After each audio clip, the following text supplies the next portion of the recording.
Hello, hello. Okay, tingnan nyo mga kabintor. Dito sa East-West Road, napakalaki na ng kalsada dito. Makikita nyo ito mangga ito dati, itong gitna ng kalsada nito.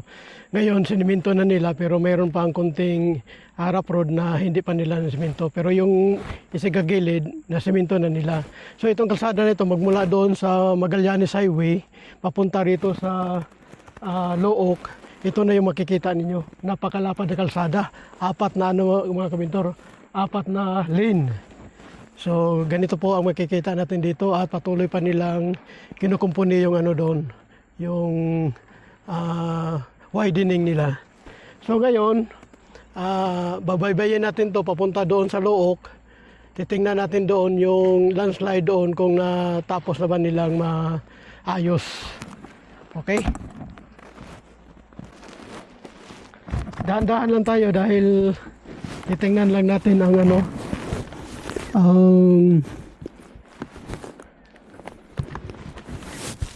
titingnan lang natin ang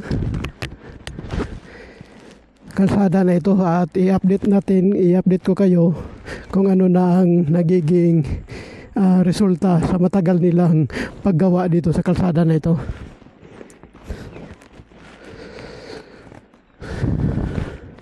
So itong kalsada, itong lugar na ito mga kabintor, ito ay, ang balita ko dito, ayon sa mga lokal dito, ito ay pagmumayari na ng SM, yung mga C, itong buang bundok na yan. So private property ang na ito, ang bundok na ito, kaya maraming gwardiya dito na nakabantay.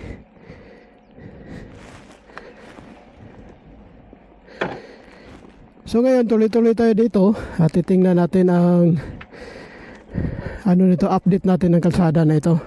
Dahil meron din ginagawa doon na nag-landslide doon.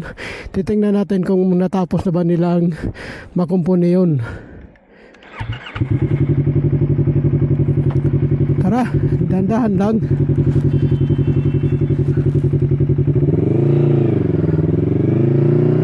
Okay.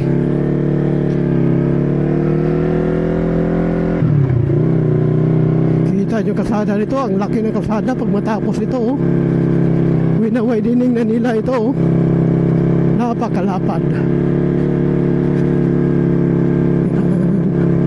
Meron pang gumagawa dito.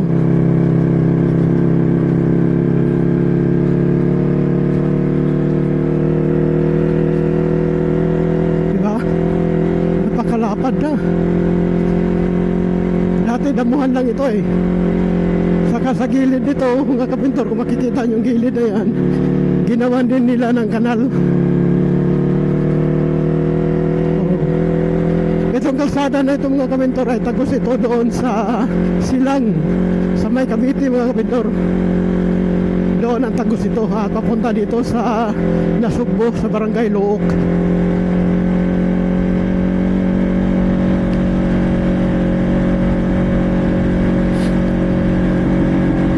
Binamakmak na rin nila yung gilid para sa widening.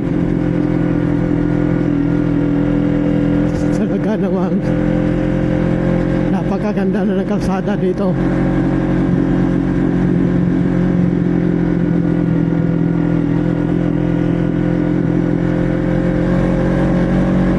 Diba? Puspusan lang ginagawa marami pang may mga pison, tawag doon, pison, yung pagpatigas ng lupa.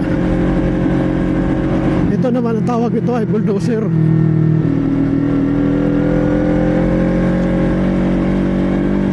Saka ang ganda pa ng dito, ang ganda ng view. Kung makikita nyo view, napakaganda ng view.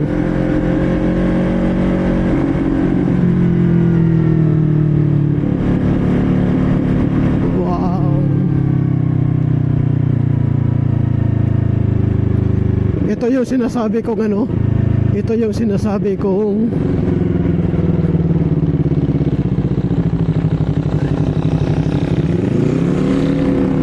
sinasabi kong ginagawa nilang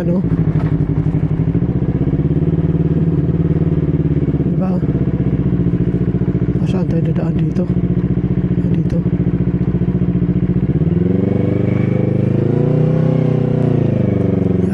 yung sinasabi ko. Hindi na reprap, buhos na yung ano eh. Buhos na yung ginagawa nila. Hindi na reprap.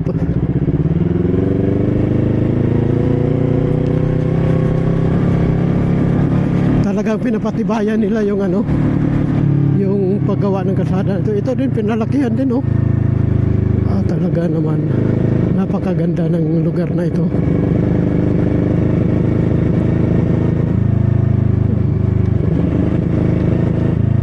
O, diba? May ano pa oh, may bato pa oh. Ha, kaganda naman yan. Hindi tayo hinto dyan dahil merong ano, merong gumagawa oh. Yan oh. Diba? Ang ganda ng ano, talagang puspusan silang gumagawa dito oh. Dito rin. Ano? Dito rin, binakbak nila.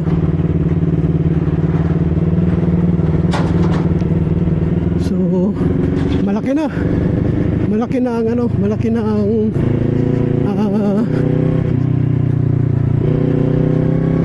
ano sa kalsada na ito.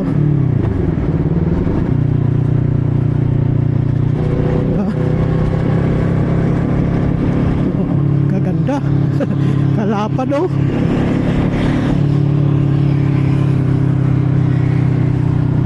Kalapad oh.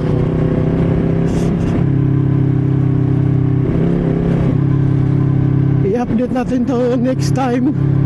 Magpalipad tayo ng drone dito. Yan oh. Talagang binibilisan nila ito eh oh. Tingnan nyo yung mga kabintor, napakalapad ng ano. Ito ginawan din nila ng tulay. Yan oh. Diba?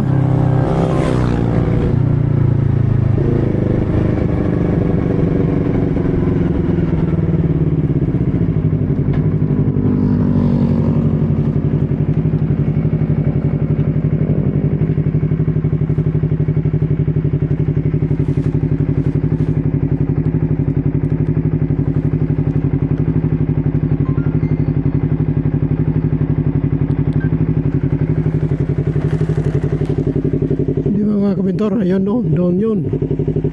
Napakaganda na ng kalsada dito, napakalapad mga kabintor, tingnan nyo.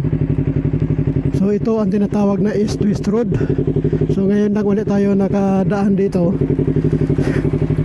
Mga 7 buwan na siguro mula nung huli nating pagdalaw dito. Kaya ngayon ay ito na yung ano, ang bilis naman gumagawa nito. Dati ano pa lang ito nung dumaan kami dito, mga 6 na buwan siguro ang nakalipas.